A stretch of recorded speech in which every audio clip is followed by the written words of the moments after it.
Reaktivizohen sërish vatrat e zjarrit në zonën e Priskës deri në afërsitë të Lundrës në kryeqytet. Situata po mahet nën kontroll nga forcat ajrore ku të pranishme janë 3 helikopter, por dhe forcat zjarfikse.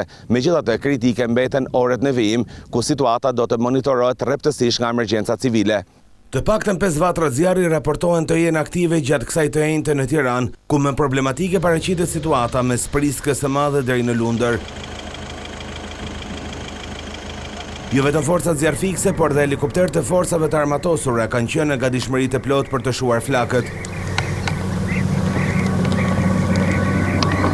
2 helikopter shërbyen në orat e para të mëngjesit dhe më pas u larguan, duke shkuar pranë vatrave të tjera problematike. Edhe pse në dukje situata u përmirësua, mjaftoi që erë të rindes vatrat e zjarrit. Kjo bëri që 3 helikopter të ushtrisë të rikthehen sërish në këtë zonë për të fikur flakët. Krahas forcave ajrore në gatishmëri 24 orë janë vendosur forcat zjarfikse të cilat po bllokojnë disa akse rrugore, duke i bërë prit zjarrit në mënyrë që të mos afrohet në zonat e banuara. Kemi zëvendësuar 2 grupe të tjera që kanë qenë njëri që ka qenë në shërbim 24 orë dhe grupi tjetër që ka qenë në gatishmëri.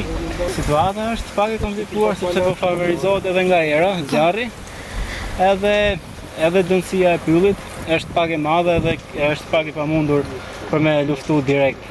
Fatmirësisht deri në këtë momente nuk janë prekur banesa, por vetëm disa godina të braktisura dhe një automjet. Frika paraqitet në orët në vijim nëse do të ketë një përshkallëzim të situatës. Banorët tregojnë se brenda pak orësh zjarri përpiu një pjesë të konsiderueshme të zonës. Edhe zjarri ka atje, ja ka pjesë e Priskës. Ka marrë atje përpara dhe ka marrë kështu era e prukne, pastaj ndaloi zjarri, pastaj dule era e prukne, ja ka pruktu. Mbrëmjen e së mërkurës e gjithë zona u përfshi nga flakët, forcat e shumta të zjarfiksëve, jo vetëm të Tiranës, qëndruan në gatishmëri për të vënë nën kontroll flakët.